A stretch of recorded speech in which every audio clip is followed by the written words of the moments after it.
Deus vê coragem onde ninguém vê nada. Essa palavra é para você que está vivendo tempos difíceis. A escassez não define sua fé. A crise não anula seu chamado. Mesmo com pouco, seja grato. Mesmo em guerra, permaneça firme. Deus está contigo e vai te dar vitória.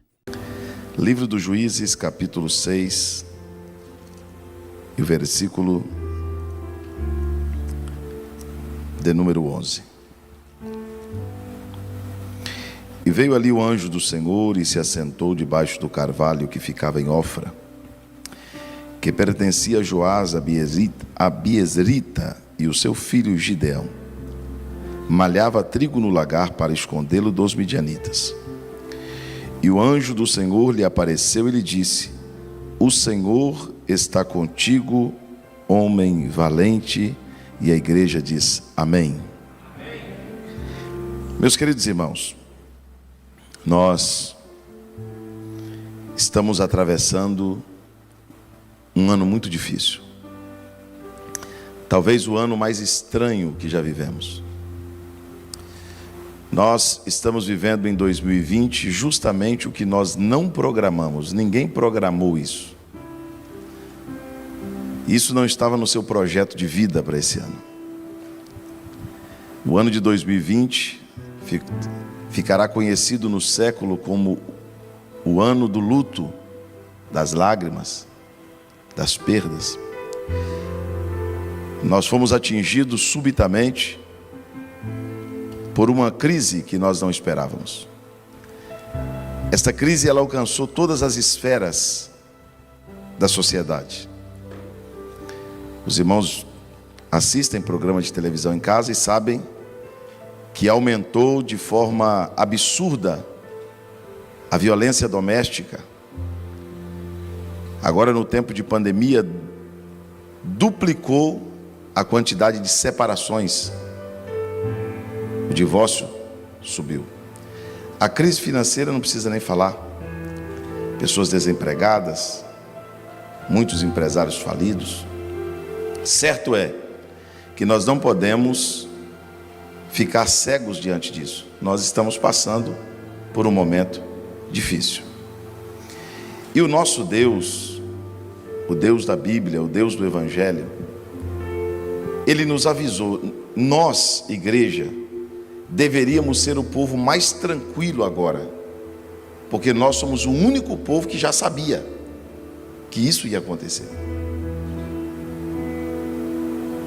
Deus, mas eu não quero que haja. Deus avisou que vai haver terremotos, vai haver pandemias, vai haver uma série de coisas. Isso é cumprimento da palavra.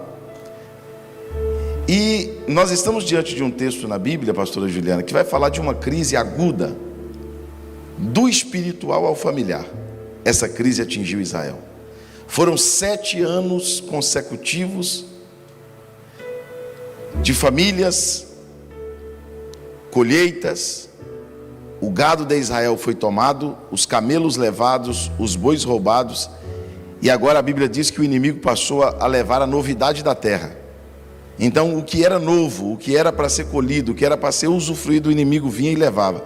Então Israel tinha perdido o que passou e estava perdendo o que estava chegando. No meio de todo esse transtorno, toda essa catástrofe, no meio de todo esse cenário de guerra, de perdas, de assaltos, de pânico, Israel passou a ter medo. Os irmãos já perceberam que nós estamos vivendo num tempo de medo? Que antigamente alguém espirrava, você dizia saúde. Hoje a pessoa espirra, você corre. Não é? Se uma pessoa coçar o nariz perto de você, você foge. Nós estamos vivendo com medo. Se avisar para você, em tal cidade está acontecendo, você não passa lá, nem na rodovia. Israel estava vivendo com muito medo. Mas no meio de tudo isso, pastor Daniel, no capítulo 6 do versículo 11, a Bíblia vai dizer que o inimigo que vinha todos os dias, o inimigo que aparecia todos os dias, esse inimigo, irmão, quando Israel saía na porta, ele estava lá para assaltar, para roubar. Neste dia, o inimigo não veio. No capítulo 6, no versículo 11, a Bíblia diz que naquele dia, quem veio foi o anjo do Senhor. Porque Deus ainda está com o seu povo. Pode estar difícil, pode estar complicado, mas Deus está conosco. Apareceu o anjo. E a Bíblia diz que o anjo observava um homem. Repita comigo toda a igreja. Que malhava trigo no lagar. Todo mundo sabe que não se malha trigo no lagar, porque o lagar se pisa uvas. Então o lagar é um lugar de produzir vinho e não de tirar a palha da semente. O Gideão precisava, para malhar o trigo, de uma eira. O que é eira? Eira é um lugar espaçoso, ventilado, amplo, grande. O lagar é um cubículo. O lagar é um lugar sem ventilação. É um lugar apertado, sufocado. E o que o Gideão teria que fazer no lugar amplo, ele estava fazendo no lugar apertado. O que ele deveria fazer no lugar ventilado, ele está fazendo no lugar sufocado. Por quê? Por quê, pastor? Porque a crise leva a gente para o aperto, irmão. A crise te tira do amplo. A crise faz você viver com menos. A crise faz você gastar menos. Joga arroz fora agora, irmã. Joga uma panela de arroz fora. Junta uma panela de arroz, joga dentro de uma sacola e joga no lixo agora. Não dá sobrando arroz nem para o periquito comer, irmão, nem para o cachorro. Quero ver quem joga comida não joga. A crise faz você ver o preço na prateleira, coisa que você não fazia. A crise faz você comprar o mais barato. Você gosta do mais caro, mas a crise faz você selecionar o preço. Mas não é porque a gente está no aperto que a gente vai morrer. Não é possível que você é tão manhoso, não é possível que você é tão mimado, que você não consiga sobreviver no arroxo. Não é possível que você... pastor, eu estou acostumado com um carro. Não, a crise faz você ter um carro mais barato, viu? E se Deus quiser te dar um mais caro na crise, Ele dá. Mas se Deus quiser também, até o que você tem, você perde. Agora, a minha fé me diz que eu não preciso estar na eira para continuar firme. Eu vou continuar firme no aperto. Você está entendendo a palavra? Diga glória a Deus. Pastor, e quem não suporta aperto? Não suporta crise. Esses dias, eu estava vendo uma cena de um empresário que se jogou de um prédio. Estava perdendo muito dinheiro. Aí ele subiu em cima de um prédio, se jogou lá de cima e morreu. Quando ele cai lá embaixo, se estoura todo e morre, passa um mendigo, puxando uma carroça, 8 cachorros cantando, dizendo: a vida é tão boa. Porque o problema não está no mundo, está no seu espírito. Você está comendo carne, está com cara feia. Tem gente comendo arroz e feijão e cantando. Você está vendo que o problema não é tanto a crise, o problema somos nós. O problema é como você enfrenta a crise. Tem gente que consegue enfrentar a crise tranquilo. Tem gente que, se não comer carne no almoço, na janta está desviado. Tem gente que está triste porque não tem dinheiro da gasolina, andou a pé a vida toda. Irmão, tem gente que anda a pé a vida inteira. Você andou a pé hoje, está triste. Estou triste porque eu não comprei um sapato novo. Tem gente que nasceu, viveu e morreu sem calçar o sapato. Nós precisamos ser mais gratos a Deus. Coloca a mão no coração e diga assim: aperto não me mata. Não, aperto não te mata não. Pastor, ganhava 10 mil. Não, você vive com 5, com 2. Se não der para comer carne, come ovo. É ou não é? Tem nordestino aqui? Tem ou não? Cuscuz é barato, irmão. A gente come cuscuz que é mais forte que comer arroz e feijão. Vive do mesmo jeito. Vive ou não vive? Vive. O Gideão estava no aperto porque a crise leva para o aperto. E ele estava malhando, pastor Daniel, ele estava malhando trigo no lagar. Por quê? Porque o lagar produz vinho. E vinho é alegria. Vinho é o quê? Alegria. Vinho é? E por que ele estava malhando trigo no lagar? Porque o lagar estava fechado. Porque tem uma outra coisa que a crise leva embora: alegria. A crise leva a alegria embora. Na crise você não vê ninguém. Na crise você não vê as pessoas sorrindo toda hora. Na crise você não vê as pessoas. Não, pelo contrário, na crise tem muito choro, muito luto. Quanta gente morreu? Quanta gente chorou porque perdeu um amigo, perdeu um parente? A crise faz a gente chorar. Faz ou não faz? Mas a Bíblia me ensina que eu não vivo de sorriso, irmão. Eu vivo de fé. Eu não vivo de felicidade. Eu vivo do que eu creio. As pessoas viciadas em felicidade não suportarão o Evangelho, principalmente daqui para frente. Pastor, por que o fulano não está mais na igreja? Porque aceitou Jesus para ser feliz e não para ser salvo. O dia que você aceitar Jesus para ser salvo, você não precisa ser feliz. O problema seu é esse, você quer ser feliz. E você não vai ser feliz todo dia. Vai ter momentos da sua vida que você vai dizer como um salmista: eu estou misturando a minha comida com lágrimas, porque até na hora de comer eu estou chorando. E eu faço a minha cama se encharcar com as minhas lágrimas. E aí? A crise faz a gente chorar, sim ou não? Mas não me tira de Deus. Eu estou chorando, mas estou firme. Eu estou chorando, mas estou vivo. Você está vivo ou não? Sim. Tem gente mais novo que você que morreu. Tem gente que tinha mais saúde do que você morreu. Tem gente que tinha muito mais probabilidade para morrer do que você e morreu. E você está vivo. Porque Deus está te preservando para um outro tempo. Crise é fase. A crise não é eterna. Mas a gente tem que se adaptar. Por que o Gideão, pastor, estava malhando trigo no lagar? Porque nós temos que ser flexíveis para nos adaptar. Você gosta de usar máscara? Mas tem que usar. Eu também não gosto. Você não gosta, eu odeio.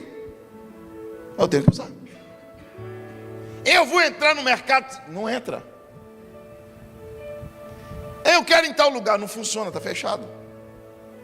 A crise faz você se adaptar. O Gideão era para estar na eira, ele estava no lagar. Por quê? Porque a crise faz você se adaptar a novas formas, as novas coisas. Pastor, e por que o Gideão estava malhando trigo no lagar? Porque trigo é pão. Trigo é o quê? Pão. Vinho é o quê? Alegria. Vinho é o quê? E vinho. E trigo. Eu falei: Jesus, por que faltou alegria, mas não faltou pão? Jesus disse: porque eu não sou a alegria da vida. Eu sou o pão da vida, meu filho.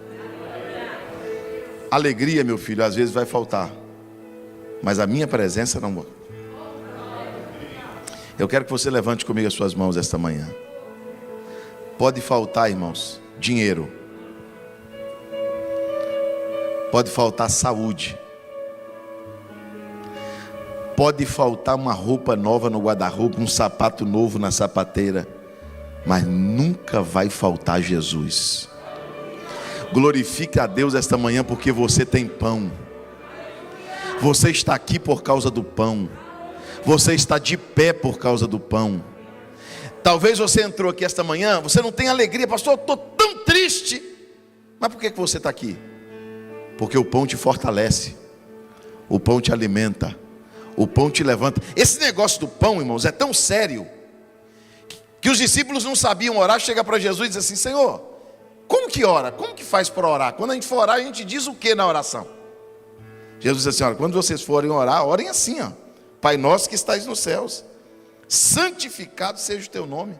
Venha a nós o teu reino, seja feita a tua vontade, assim na terra como no céu. O pão. Jesus diz assim: quando vocês for orar, não pede alegria, pede pão. Pastor, e quem não come pão? Porque não gosta. Porque o pão é nosso. O dinheiro pode não ser nosso, a riqueza pode não ser nossa, mas o pão é nosso. Jesus é nosso, irmãos. Ninguém. O salmista foi escrever o Salmo 46 e ele disse assim: Deus é o quê? Nosso. Deus é o quê? Deus é nosso. Quando alguém dizer para você o que você não tem isso, você não tem isso, você não tem isso, mas diga assim: deixa eu te falar uma coisa, meu amigo, eu tenho Deus, e quem tem Deus tem tudo. Quem tem Deus tem tudo. Quem concorda, diga glória a Deus. Aí faltou alegria, mas não faltou pão. Aí o anjo aproxima e diz assim: Deus é contigo. Deus é? Você acredita? Pastor, peraí, Deus é comigo. Eu estou no aperto. Deus é comigo, eu estou chorando. Deus é comigo, o inimigo roubou um tanto de coisa que era minha, levou embora. Deus é comigo, eu estou no arroxo, eu estou no aperto. Será que Deus não seria comigo se eu estivesse na eira? Será que Deus não era comigo se eu estivesse sorrindo? Será que não é o contrário? Eu não estou entendendo Deus. Qual foi a pergunta que Gideão fez? Está na Bíblia. Quando o pastor Daniel, o anjo disse, Deus é contigo, ele diz assim: se Deus é comigo, então por quê? Tem que ter um porquê. Se Deus é comigo, o que eu estou fazendo aqui? Se Deus é comigo, por que eu estou no aperto? Se Deus é comigo, por que eu não estou num lugar amplo? Por que eu tenho que viver essa crise? Deus não respondeu. O anjo não respondeu para ele: você está nessa crise, Gideão, entenda. Não. Deus só disse para ele assim: Deus é contigo, homem valente. Homem, vou chegar lá, homem valente.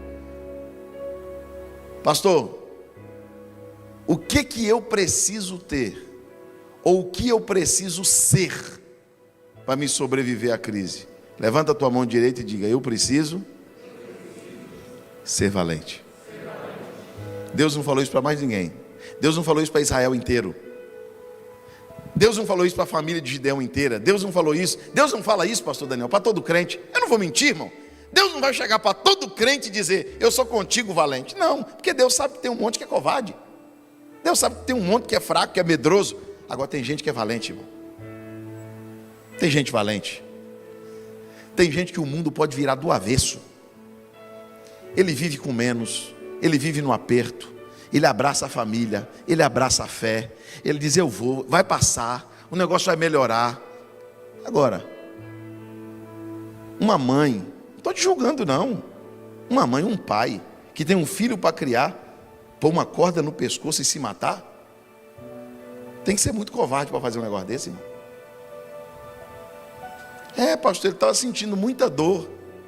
Mais dor vai sentir o filho que ficar. Você tem que ser valente, a ponto de vencer a vontade de morrer. Você tem que ser valente e dizer assim: Satanás, eu não vou te dar a vida que Deus me deu não, viu? E quando Satanás dizer: você está com pouco. Eu estou com pouco, mas estou vivendo. Eu estou com pouco, mas tenho fé em Deus.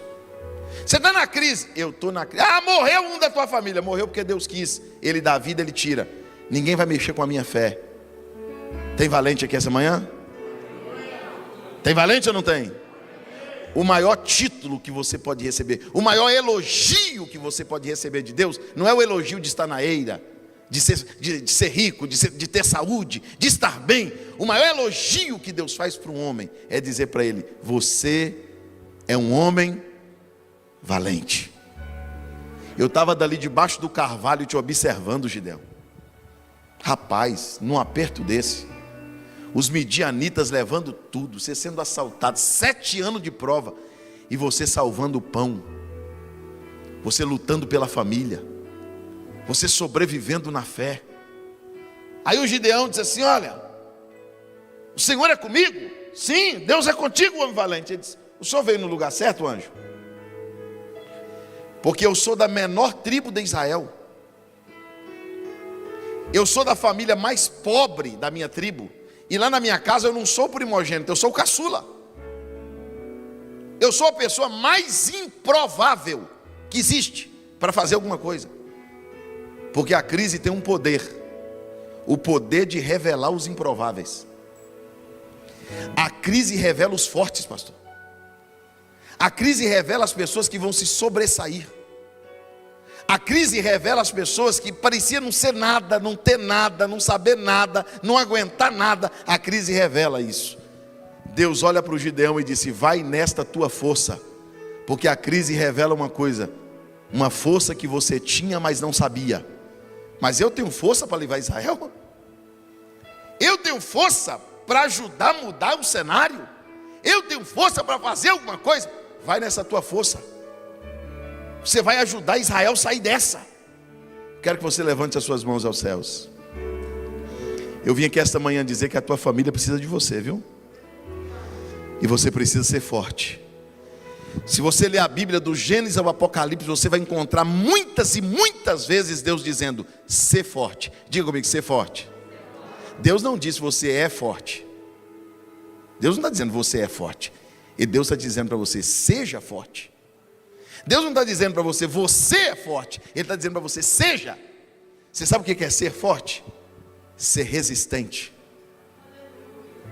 Ser insistente. Ser perseverante. Suportar o que os outros não suportam. Aguentar o que os outros não aguentam. Você está me entendendo? Diga amém. Quem são os fortes, pastor? Os que suportam pressão psicológica, emocional, financeira. Você tem que ser forte. E se eu não for forte? A crise te mata. Porque Deus não adula. Deus não alivia. Não adianta você pensar, Deus vai ter dó de mim. Vai... Não. Você está no mundo, irmão. A prova não é para você, é para o mundo. A prova não é individual, é coletiva. Quando é coletiva, Deus não fica fazendo coisa individual, não. É coletiva. Você tem que ser forte. Olha, vai nessa tua força. Quer sair dessa? Quero. Quer que Israel saia dessa? Quero. Quer sobreviver, Gideão? Quero. Então, vai na tua força. Ser forte, rapaz. Não, mas eu sou pobre, minha família é pequena. Para de conversar. Pai, você é forte. Você tem condição. Você pode. Com teu Deus você salta muralha.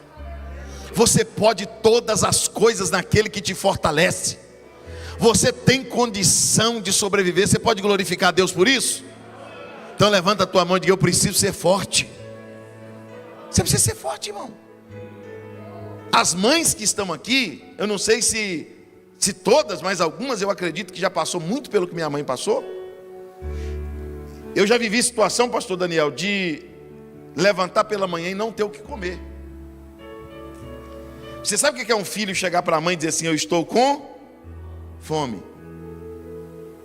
Está achando que a minha mãe debruçava na mesa e chorava? Ah, não tenho o que comer. Ela ia para o banheiro, fechava a porta e chorava escondido, para a gente não ver. Sabe o que ela dizia para a gente? 4 irmãos: Jesus vai preparar o pão, meu filho. Meu filho, ficar um dia com fome não morre de fome não. Daqui para de noite Jesus faz alguma coisa. Tenha fé, meu filho. Já pensou se você se mostrar fraco no dia da angústia? O que vai acontecer com a tua força? Ela vai ser pequena. Você tem que ser forte, meu irmão. Pastor, nunca passei por isso, mas está passando. Eu nunca vivi isso, mas está vivendo. Eu nunca vivi um ano como esse, mas o ano está aí. Estende a mão para alguém e diga: seja forte. Seja forte. Você tem que ser forte como mãe, como obreiro, como empresário. Pastor, a empresa. Seja forte, meu irmão. Seja forte, isso vai passar. Deus está te preservando para um tempo novo. Vai nesta tua força, Gideão. Você vai livrar Israel da mão dos midianitas. Aí o Gideão fez uma coisa, pastor Daniel, que mexe muito com o meu coração. Ele falou para Deus assim: olha, já que o Senhor está falando comigo, o Senhor me espera aqui que eu vou buscar um presente. Eu vou buscar o quê? Não escutei. Então quer dizer que no meio da crise é possível dar um presente a Deus. Por que tudo que a gente não faz para Deus, a culpa é de quem? Da crise. Tudo que eu não faço para Deus, eu culpo a crise. Eu não faço porque a crise não deixa de fazer.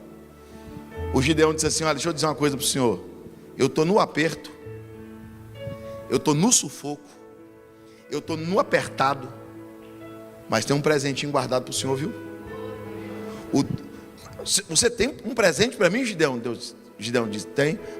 Numa crise dessa, você não comeu o boi, você não comeu o cabrito? Ele diz: o que é do senhor eu não como. O que é do Senhor eu não gasto. Eu estou num aperto, mas o que é teu é teu.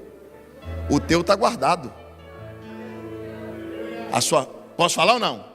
A fé de alguns é tão pequena que a crise faz ele comer o presente de Deus. E você ainda me acha ignorante. Deus tem que entender, pastor. Mas Deus não entende, irmão. Deus é um Deus de princípio. Eu tenho que ser crente suficiente para, no aperto, honrar a Deus do mesmo jeito. Seja com muito, seja com pouco. Eu tenho que honrar a Deus. O Senhor me espera aqui, o do Senhor está guardado.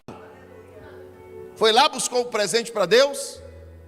Deus falou para ele assim: agora você levanta um exército. Levanta um exército. Gideão foi lá e disse assim: essa parte eu amo, irmão. Quem quer guerrear? O Deus dos exércitos, o Deus poderoso, o Deus de Israel, o Deus dos profetas, o Deus dos nossos pais, mandou levantar um exército, irmão, 32 mil, sem insistência. Por quê? O soldado que casasse, 1 ano de férias, ganhou uma guerra condecorado, subia de cargo, ganhou uma guerra, despojo do inimigo era deles. Vamos para a guerra. Aí o Gideão reuniu todo mundo e disse assim: gente, essa guerra, a gente vai enfrentar um exército que é como a areia do mar. Eles são incontáveis. São incontáveis? Sim. O que mais? São sanguinários. Tem gente aqui que não volta, vai, mas não volta, vai ficar viúva a mulher. Tem gente aqui que está indo, mas os filhos vão ficar órfãos. Tem gente indo com 2 pernas, só volta com uma. É sangue. Nós estamos indo para uma guerra. 22 mil, olhou para Gideão e disse: olha, Gideão, nós sentimos de Deus que nós não devemos ir. Porque a crise faz uma coisa, você nunca mais vai esquecer isso. A crise tira os covardes de perto de você. Sabe aquele oba-oba de amizade, oba-oba, te amo, Na crise Deus vai mostrar quem é seus amigos. Na crise Deus vai mostrar quem está com você e quem não está. Você não precisa pedir para Deus revelar, Deus me mostra. Não precisa ficar desconfiando das pessoas, não. A crise vai revelar. A crise é uma peneira. Tem gente que vai te abandonar, tendo te jurado que nunca te deixaria. A crise tira os covardes. Agora eu te pergunto uma coisa: covarde serve para alguma coisa, irmão? Você tem que agradecer a Deus, irmão, que Deus está limpando a eira. Você tem que agradecer a Deus porque tem gente que está do teu lado, mas não soma para nada. Você tem que agradecer a Deus porque você estava confiando em gente que você não devia confiar. Você tem que dar glória a Deus porque você estava depositando confiança em quem não tinha, sabe, méritos para ter confiança nele. 22 mil foi embora.Ficou quantos? 10 mil. Deus falou assim: Gideão, esse povo está com sede, leva no rio para tomar água. Gideão vai para o rio. Quando chega no rio, 9.700 pula na água, chuta a água para cima, bebe água, molha a cabeça, cospe água um no outro, brinca, pula de costa, de ponta. Deus falou assim: Gideão, quem está brincando, você separa. Gideão separou 9.700. Falei: e esse povo aqui, Deus? Deus falou assim: não quero não. Por quê? Porque brinca com coisa séria. Os brincalhões, Gideão, a crise vai tirar eles de cena. Posso fazer uma pergunta para os irmãos? Onde estão os crentes que brincam de ser crente? Cadê eles? Onde eles estão agora? Aquele povo que vem para a igreja, tem compromisso nenhum com Deus, sabe? Tem gente que vem para a igreja até achando que a igreja é a tenda de um cigano, e vem para a igreja. Um dia desse um camarada chegou para mim e falou: pastor, abre a Bíblia aí para ver. Eu falei: não, irmão, o centro de macumba é ali embaixo. Sou macumbeiro não, meu filho. Sou profeta. Não estou aqui para ler mão de ninguém, não. Se você quiser ir na macumba, é ali, ó. Que é igreja. Quem brinca não fica. Eu quero que você levante a mão, que eu vou te dizer uma profecia essa manhã. Deus não vai deixar mais ninguém brincar com a sua vida. Ninguém vai brincar com a sua família. Ninguém vai brincar com o seu sentimento. Não vai brincar. Você é empresário? Se tiver um funcionário brincalhão lá que não faz nada, bagunça, rouba você, Deus está dizendo, eu tiro ele de lá. Tem uma pessoa na tua vida brincando de ser amigo, tem uma pessoa, pastor, e os crentes que brincam de ser crente? Vai sumir também, vai sumir tudo. Fica não. A crise arranca os palhaços. A crise tira quem leva na ironia, na brincadeira. Ah, pastor, meu namorado me deixou. Ô, minha filha, era para você estar dando um culto de ação de graça. Ele estava brincando com seu sentimento. Era para você estar fazendo um culto de agradecimento a Deus. Deus está arrancando quem brinca e está colocando gente que leva a sério. Você está entendendo a palavra? Diga glória a Deus. Não, diga comigo assim, só fica quem leva a sério. Sobrou 300. Gideão olhou e disse, é pouca gente. É pouca gente. Como é que eu vou fazer, Deus? Deus disse, deixa comigo. Está com medo, Gideão? Estou. O que você quer? Eu quero um sinal. Quero um sinal. Leia depois no contexto que quando Deus falou com Gideão, Gideão disse assim, se o Senhor está falando comigo mesmo, me dá um sinal então que o Senhor está falando comigo. Aí ele vai lá, põe um velo de lã, um dia molhado, um dia seco. Mas quando foi um dia, Deus olhou dentro do coração de Gideão e viu que o Gideão ainda estava com medo. Hoje eu sei que o Gideão está com medo. É muito desproporcional o tamanho de um exército para o outro. Gideão, faz o seguinte, essa madrugada pega teu moço, desce no arraial dos inimigos. Eu vou te dar uma revelação hoje, para tirar sua dúvida, para te encorajar, para te motivar. Deus, e lá no arraial dos inimigos não vai acontecer nada com você, pode ir por minha conta. Gideão pega o moço dele, pastor Juliano, e esconde atrás de uma cabana de um midianita. O camarada acorda desesperado lá dentro, gritando, ai, que foi, rapaz? Sonhei. Sonhou o quê? Rapaz, eu sonhei com o pão pegando fogo. E o pão entrava no meio do arraial, do nosso arraial, destruía todo mundo. O que estava na frente acordou com um grito dele, pôs as duas mãos na cabeça e disse, Deus deu vitória a Gideão. Levanta suas mãos aos céus. Bem alto, bem alto. Pastor, o que Deus estava dizendo para Gideão? Gideão, você está tendo dúvida. Você não está tendo certeza quando eu falo, então eu vou fazer o diabo falar. Eu já disse para você, Gideão, que a vitória é sua. Agora eu vou fazer você escutar da boca do inimigo que a vitória é sua. Aí não é possível que você não acredita. Até os demônios já sabem que a igreja vence. Até os demônios já sabem que Deus te deu vitória. Até o inimigo já sabe que Deus está te abençoando. Só falta você acreditar. O Gideão sobe confiante. 300. Quantos? Estou chegando lá. Deus, o que eu faço com 300 homens? Dou para eles uma espada, uma lança, um escudo? Não. Dê uma buzina para cada um. Diga comigo, uma buzina para cada um. Vamos lá de novo? Por que uma buzina para cada um, se o exército geralmente só usava uma buzina?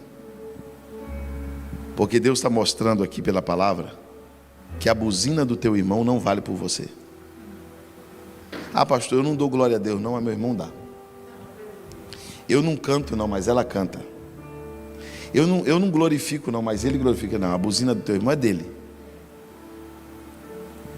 A sua é sua. Por que Deus propositalmente entrega uma buzina na mão de um povo no momento do auge de uma crise? Porque Deus estava dizendo para eles o seguinte, pastora Juliana, em tempo de festa, vocês fazem uma zoada. Em tempo de festa, vocês tocam, cantam, gritam. Agora toma uma buzina aqui. Eu quero ver se na crise você canta. Toma. Eu quero ver se na crise você glorifica. Porque Deus está ensinando pela palavra que crise não cala a igreja. Se crise impede Jesus, se pandemia impede Jesus batizar com o Espírito Santo, crente de falar em línguas, crente de dar glória a Deus, eu abandono hoje a Bíblia e o Evangelho, sou crente mais não, porque tudo que eu prego é uma mentira. Então Deus é um na crise e outro fora da crise. A igreja é uma na crise é outra. Não. Você é cheio do Espírito Santo, na crise você é vazio. Eu não acredito não, irmão. Vai me perdoar. Desculpe a minha sinceridade. Se você é daqueles que quando está tudo bem, canta, chora, pede para cantar testemunho, e quando a crise chega, você não tem um glória a Deus, não tem um amém, eu não acredito no seu fervor. Para mim você é fogo de palha. Para mim você é fogo que apaga por qualquer coisa. Porque os verdadeiros... Um dia desse o irmão chegou para mim e falou: pastor, na crise agora parece que o povo está frio. Eu falei: o povo não. Está falando de todo mundo? Eu falei para ele: não fale dos 300, viu? Aleluia. Não fale dos 300. Se você quiser falar dos 22 mil, fale. Se você quiser falar dos 9.700, fale. Dos 300 não. Os 300 ainda estão cantando. Os 300 ainda estão dando glória a Deus. Tem gente que dá tanto glória a Deus que tem que chegar em casa, jogar a máscara na bacia e pegar outra. Pastor, essa está rasgando.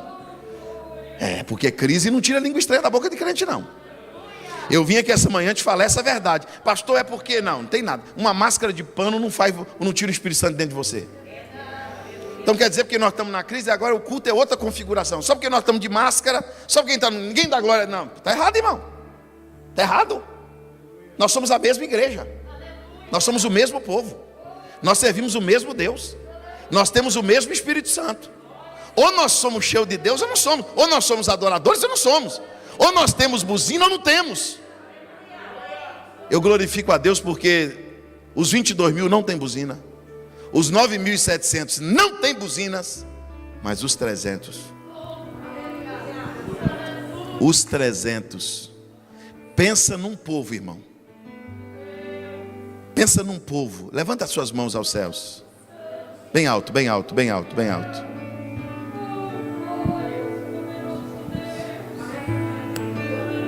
Tem gente que desde que começou a pandemia não falou em língua mais. Tem gente que desde que começou a pandemia não é mais o mesmo crente adorador. Por que, irmão, que você não é? Você está de máscara. Você dá glória a Deus, vai infectar teu irmão? Você dá glória a Deus, vai infectar a igreja? Não, não, não, não, não, não. Deus está dizendo, no meio de tudo isso, eu não aceito Satanás calar a boca do meu povo. Eu não dou para o meu povo um zíper na crise. Eu dou para o meu povo uma buzina. Levanta suas mãos e fecha os teus olhos. É no sonido da buzina. Ela é micanda sobre na série micalabarga. Orimicandarabachandaraia. Onde estão os crentes de buzina esta manhã?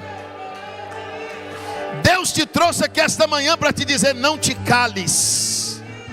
Não pare de adorar, não pare de glorificar, não pare de cantar. Cante aqui no culto, cante no carro, cante em casa. Adore a Deus. Satanás está achando que vai calar a igreja do Deus vivo?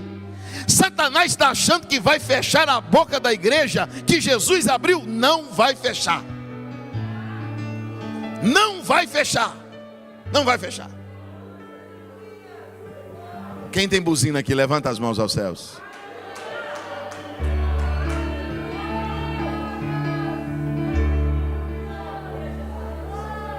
Vou falar? Premai, senibre, covenia, saios.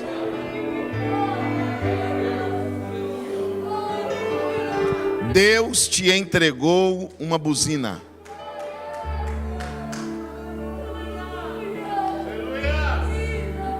Pastor, eu vou pregar o que para as pessoas? Eles vão me indagar. Onde está Deus no meio de tudo isso? Perdeu a buzina, irmão?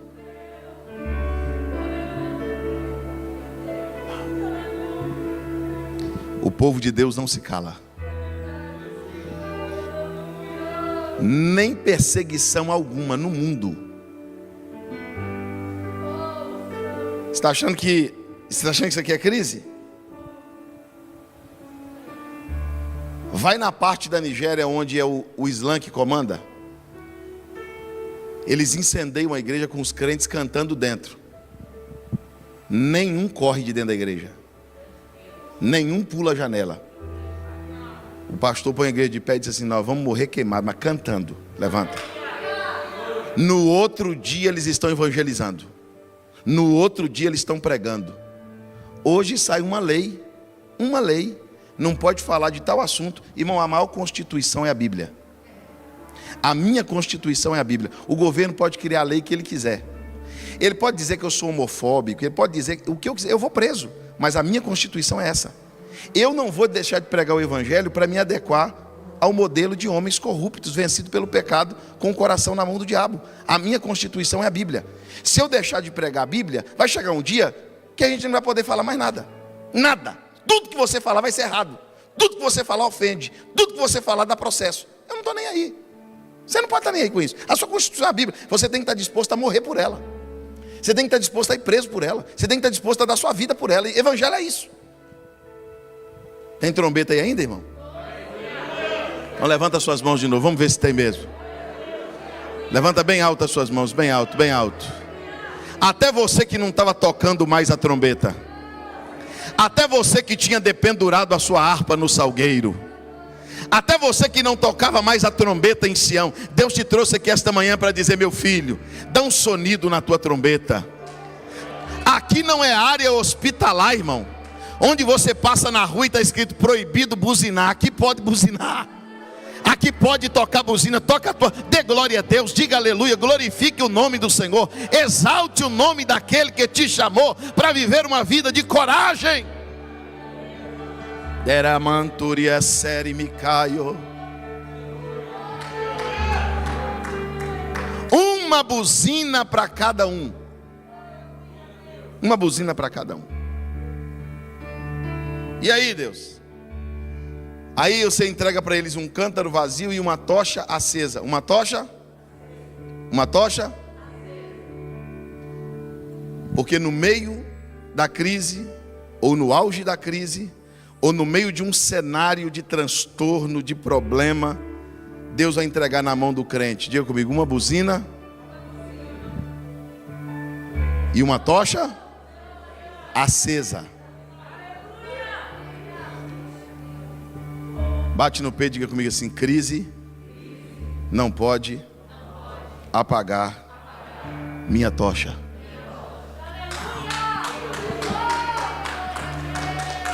Crise não pode apagar a tocha.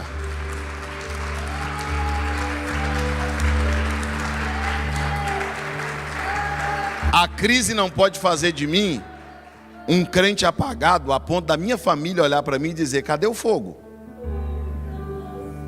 Cadê a fé? Cadê aquele crente animado, cheio de Deus? Cadê? A crise não pode apagar minha tocha a ponto de eu chegar no trabalho e os meus colegas de trabalho olhar para mim e dizer: está apagadinho, hein? Não faz mais uma oração, não lê mais um texto, não canta mais. O que aconteceu com você? A crise não pode apagar o meu fogo. No meio da crise, Deus colocará em nós uma tocha. Diga comigo: a minha tocha está acesa. Deus, agora eles têm buzina, eles têm tocha, o que eu faço? Isso aqui, irmãos, é uma profecia tão clara, tão lúcida. Deus diz para Gideão assim: agora você vai e cerca o arraial. Faz o que, irmão? Com 300 homens. Com 300 homens você cercar 1 milhão. A Bíblia diz que o inimigo estava dormindo. Não é eu não, é a Bíblia. A Bíblia diz que o inimigo estava dormindo. O inimigo estava o quê? Agora me pergunta por quê? Porque estava tranquilo. Por que, pastor Daniel, que o inimigo estava dormindo? Porque o inimigo olhava para os 300 dizendo: eles não vão vir. Eles não vão encarar. Eles não são malucos. Eles não são doidos de vir aqui. O inimigo levantou guerras tão terríveis contra a vida de alguém que ele tá olhando para o irmão dizendo assim: esse aí entregou os pontos, ele não vem aqui não. Ele sabe que a luta é maior. Ele sabe que a guerra aqui é travada, ele não vai vir. E o povo de Deus tomou uma atitude que o inimigo não esperava. Porque as portas do inferno não prevalecem. Quando a Bíblia diz que a porta do inferno prevalece, não é porque o inimigo está vindo, não. É porque a igreja está indo. Cercaram o arraial. E a Bíblia diz que Gideão deu o sinal e os 300 trocaram a buzina. O inimigo levantou desorientado. Como que o inimigo levantou? Então eu tenho um respaldo para te dizer isso. Pode me chamar de maluco. Irmão, quando a igreja toca a buzina, o inimigo se desorienta. Os planos satânicos, os intentos satânicos caem por terra.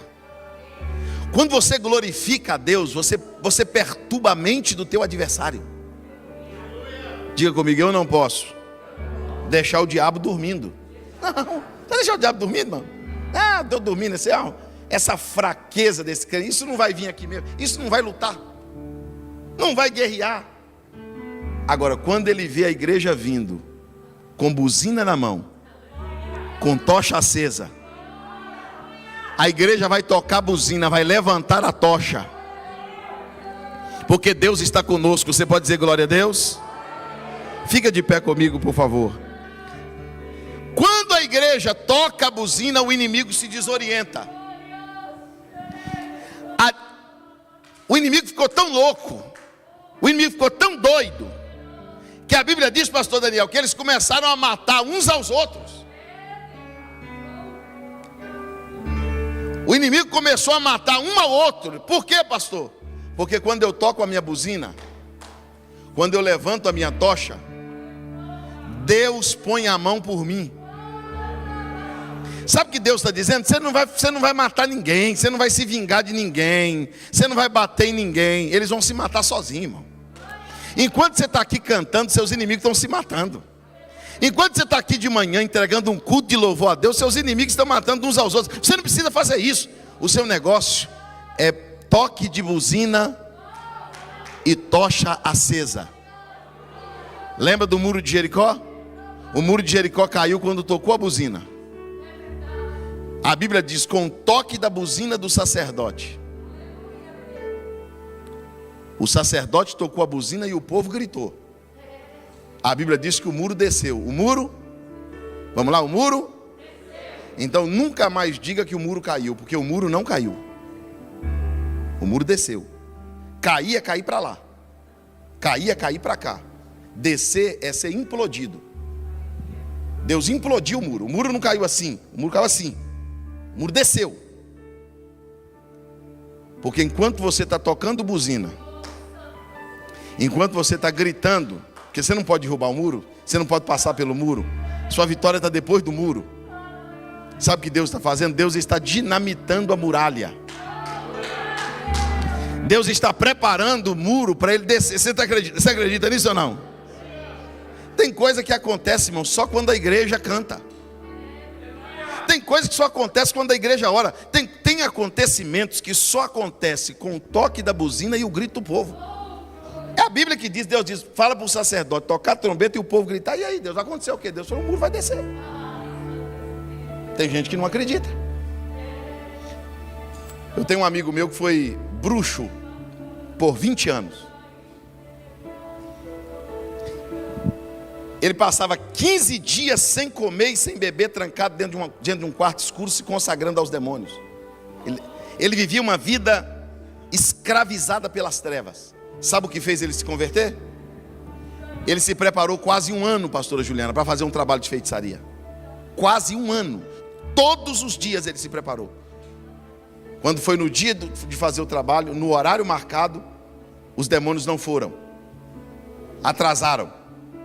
Ele ficou preocupado, falou, os espíritos não vieram, o que aconteceu? Passou uns minutos, manifesta um espírito para ele e diz para ele assim, Sérgio, desmancha tudo, vai embora e deixa para outro dia. Ele falou, não, tem um ano que eu estou me preparando para fazer isso aqui. O demônio disse para ele, então fica sozinho, porque eu estou indo embora. Ah, por quê? Tinha um morro assim do lado, uma mata, um morro com algumas casinhas. O inimigo disse para ele assim, você está vendo aquela casinha ali com a luz acesa? Sei. Mora uma crente ali, ó. Ela é uma senhora, ela dorme cedo. Só que o Deus dela revelou para ela o que você está fazendo aqui embaixo. E ela está de mão levantada, cantando e orando. Aí o Sérgio disse assim, rapaz, depois de um ano, falou para o Espírito, depois de um ano me preparando para fazer um trabalho, a oração de uma crente está me atrapalhando. O diabo disse para ele assim, enquanto ela não baixar a mão, enquanto ela não parar de orar, enquanto ela não parar de cantar, a atmosfera que está acima de nós está incendiada. Aqui não passa nada, Sérgio. Sérgio, o trabalho vai dar errado, não vai funcionar. Você pode fazer o trabalho, não vai ter efeito nenhum, porque a oração dela não vai deixar. Você está entendendo, irmão, que quando você glorifica a Deus, não é só um glória a Deus, é um demônio que cai, é uma sepultura que fecha, é uma porta que abre, é um anjo que sobe, é um anjo que desce, é uma vitória que chega. Esse negócio de glorificar não é coisa de pentecostal, isso não é coisa de pregador e nem de pastor não, isso é espiritual. Quando a igreja toca buzina, quando a igreja levanta a tocha acesa, o reino espiritual se movimenta, coisas acontecem. Agora, se a igreja se cala, a crise se fortalece. Quando a igreja se cala, o inimigo se torna imponente. É por isso que quando Golias vinha gritando, me dê um homem, quanto mais ele gritava, mais o povo recuava, e a Bíblia diz que mais ele subia, porque o inimigo vai chegando mais perto, quanto mais medo você sente. Deus diz, levanta a tua tocha, toma a tua buzina na mão, parte para cima, porque eu vou dar vitória ao meu povo. Quem acredita que Deus dará vitória ao seu povo? Levanta bem alto as suas mãos aos céus. Eu quero que você levante as mãos para receber esta última palavra, e é uma profecia para a tua vida. A Bíblia diz que Deus deu vitória a Israel, como vai te dar vitória também. Deus deu vitória a Israel, como vai dar vitória à sua família também. E agora, pastor Daniel, a eira estava livre para Gideão. Deus liberou a eira. Quando Gideão venceu a guerra, Gideão venceu a crise, Gideão passou por tudo, Deus disse, agora eu te tiro do aperto, agora eu te tiro do sufoco, agora eu te tiro desse sufoco e coloco você na eira. Quem está preparado para ir para a eira? Diga, Deus vai me tirar do aperto. Se eu fosse você, eu sobreviveria, irmão. Subnaia, se eu fosse você, eu seria forte. Se eu fosse você, eu aguentava as retaliações, porque Deus está dizendo, eu vou te tirar desse aperto, eu vou te tirar desse sufoco, eu vou liberar a eira para você. Será amplo, será ventilado, será grande. Eremicanda Shai de sobrenia. Pastor, e o lagar, pastor, e a fábrica de alegria? Deus está dizendo, quando você vencer, quando você sobressair sobre a crise, eu vou reinaugurar o lagar. Levanta as tuas mãos aos céus e grita, a alegria vai voltar. Não, grita mais alto. A reinauguração do lagar está marcada.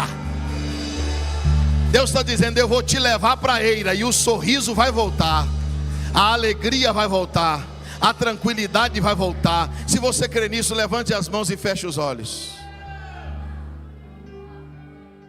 Se essa palavra falou com você, compartilhe com alguém que precisa ouvir. Deixe um comentário ou seu pedido de oração. Estamos juntos em fé. Permaneça firme, porque Deus é contigo. E não se esqueça de curtir e se inscrever. Isso é essencial para que essa mensagem alcance ainda mais vidas. Deus te abençoe poderosamente.